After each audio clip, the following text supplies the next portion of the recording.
Friends बिदिब्ला जोबनायाव इउजि ब्रह्म सार आरो लरेन्स इस्लारि सार बिथांमोना मेडियायाव फैनानै दिनै बै 45 नखरनि जि थासारि जादों बेनि सायाव फंनैसो बिबुंथि होबाय। लोगोसे लरेन्स इस्लारि सारा बै जायगायाव थांनानै खबर लाहैनाय बाथ्राखौ दिनै मेडियानि सिगाङाव माने फोरमायनानैबो लाबाय। बेखौ मोजां नांदों। स' बिथाङा थांदोंमोनबाबो ससियेल मिडियायाव बा मेडियायाव फोरमायथियाखैमोन। बिनिखायनो जोंनि माखासे सुबुंफोरा रावबो थाङाखै बा बायदिसिना बिदि बुंदोंमोन। माखासे गाज्रि लेंगुवेजबो बाहायदोंमोन जे जोंनि एमएलए एमपि मन्थ्रिफ्रा मानो थाङाखै बै जायगासिम खबर लानो बेबायदि बुंदोंमोन। बेबायदि बुंनायखौ बिथाङा सोंखारिदों, रिएक्सन होदों बिथाङा जे बेबायदि बुंनाङा बा मिथियालासिनो जायगायाव थाङालासिनो नबां जबां बाथ्रा बुंनाया गोरोन्थि बेबायदि बिथाङा बुंनो नागिरदों।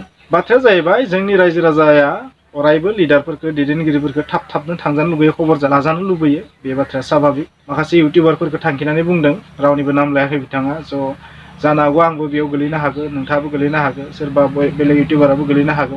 मानो होनबा बेयो गिबियाव ससियेल मिडियानि थ्रुयैसो फैग्रोदोंमोन, इउटिउबनि थ्रुयैसो बेयो मोगथाङाव फैग्रोदोंमोन, नङा होमबा? स' बेबायदि बिथिङाव इउटिउबारफोरखौ बिथाङा रायबाय बा एसे बुंबाय, रायाखै एसे बुंबाय आरो रिएक्सन होबाय बिथाङा। नो डाउट बेवहाय जोंहा गाज्रि मोननांगौ जेबो गैया। सासे दैदेनगिरि हिसाबै बुंखागोन, बेवहाय जोंहा जेबो गाज्रि मोननो गोनां गैया।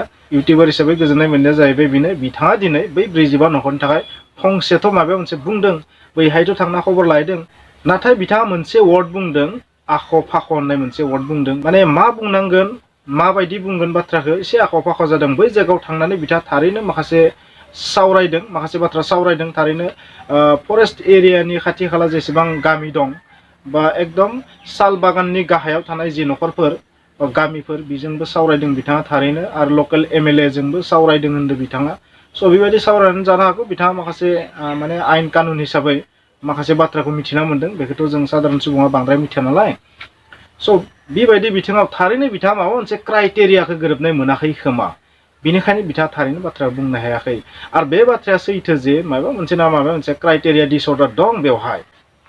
नाथाय साधारन सुबुंफोरा क्राइटेरियाखौ नागिरबाय थाया। बेयो बै दैदेनगिरि एमएलए एमपि मन्थ्रिफोरनि आखायावसो थागोन जे बिथांमोना जुदि क्राइटेरिया गोरोबाखैबा, माबा मोनसे जुदि क्राइटेरिया गोरोबाखैबा क्राइटेरिया गोरोबनाय खालामनानैबाबो रिहेबिलेट खालामनो नाजानांगोन, आं बेखौनो बुंगोन। बेवहाय जों नुदों मोनसे आयेननि बाथ्रा ओंखारदों बेवहाय, एफआरए फरेस्ट राइट्स एक्ट 2006, नङा होमबा? बे एक्टनि मुङा जाहैबाय फुल्लि ओरै the scheduled tribes and other traditional forest dwellers recognition of forest rights act 2006। आरो बेखौनो होननानैबो बुङो फरेस्ट राइट्स एक्ट, ओरैबो होनो दि ट्राइबेल राइट्स एक्ट, आरो ओरैबो बुङो बेखौ दि ट्राइबेल लेन्ड एक्ट, द ट्राइबेल लेन्ड एक्ट। जानो हागौ आंनि प्रनाउन्सिएसना भुलबो जानो हागौ, ग्रामाटिकेल जायाखैबो जानो हागौ, नो डाउट। जायखिजाया सर्टै जों बेखौ एफआरए होनना बुङो, एफआरए 2006 फरेस्ट राइट्स एक्ट। बेवहाय जेनेरेलि एसटि सुबुंफोर आरो ट्रेडिसनेलि माने 2005 मायथाइनि माबा मोनसे टाइम दोङो, बै टाइमनि सिगां मोनथाम जेनेरेसन बैहाय थाबोनाय सुबुंफोर जाय फरेस्टनि सायाव सोनारो बिसोरनि बाथ्रा बुंदों। बे आयेन बादियै जोंनि बर' सुबुंफोरा माबायदि राइट्स दं, मोन्थाय दं, मा गोहो दं जोंहा, बर' सुबुंफोरा बेहाय मा मोन्थाय दं बेखौ साफ्रोम बर' सुबुङा मिथिनानै लानाया मोजां। आरोबाव आं साफ्रोम बर' सुबुंफोरखौ बेखौनो रिक्वेस्ट खालामगोन, बे आयेननि सोमोन्दै जोबोर मोजाङै मिथिनाया मोजां।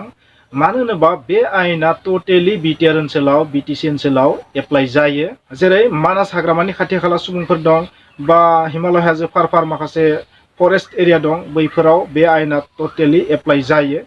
आरो बे आयेन बादियै माने माखासे जोंहा मोन्थाय दं।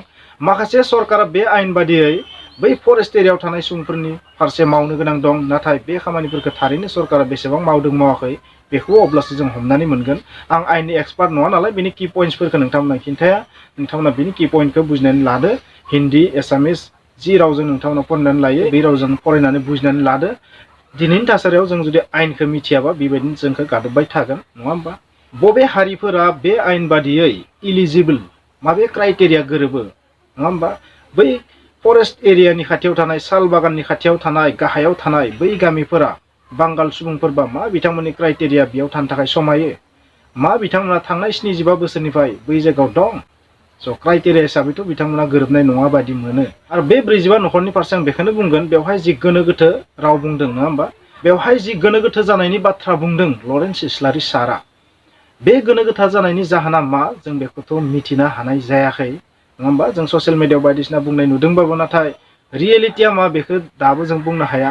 आं बेखौनो मोनसे सोंदावखांगोन बै 45 नखरा बै जायगायाव बेसेबां बोसोरनिफ्राय थाबोदों बेबो मेटार जानो हागौ आयेन बादि नङा होमबा बा बिथांमोना बै जायगायाव थादोंबाबो मा बिथांमोना बै जायगानि पार्मानेन्ट रेसिडेन्ट बे गोबां मेटार जानो हागौ। नोंगो आयेन बादियै गासैबो क्राइटेरिया बर'फोरनि गोरोबनो हागौ।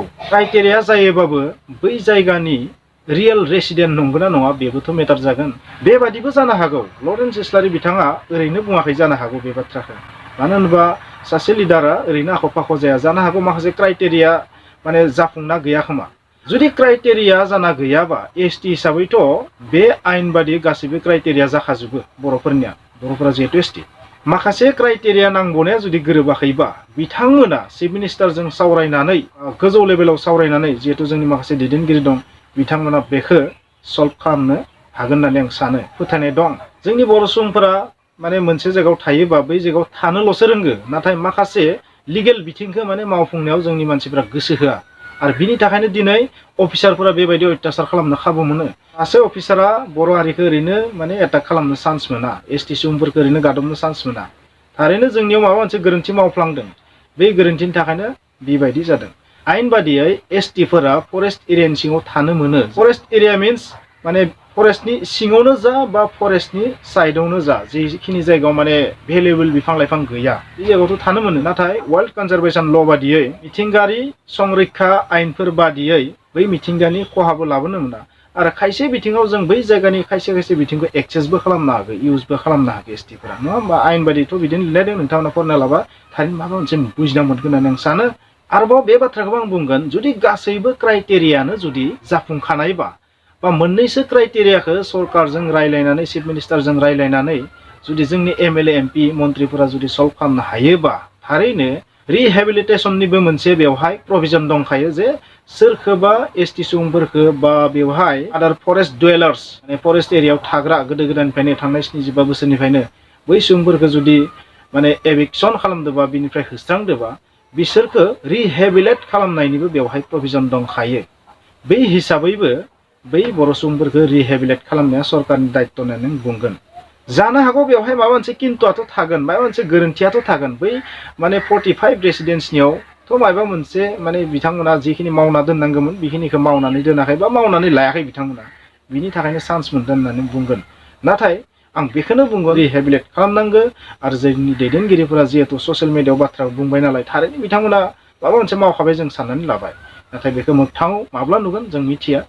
आं बै 45 नखरनि बै दुखुथिया सुबुंफोरखौ आं मोनसे रिक्वेस्ट खालामगोन नोंथांमोना खालि ससियेल मिडियायावल' दाबि दैखांबाय थानायजों जानाय नङा आरो नोंथांमोना बे खामानिखौ मावबाय था social media news media print media जायखिजाया मिडियानि थ्रुयै नोंथांमोना गावनि हालोदखौ सरकारनो फोरमायहरनो नाजाबाय था बेखौथ' नोंथांमोना मावखानांगोन। नाथाय खालि ससियेल मिडियायाव निउस मिडियायाव प्रिन्ट मिडियायाव फोसावहरबाय थानायजोंल'बो जानाय नङा।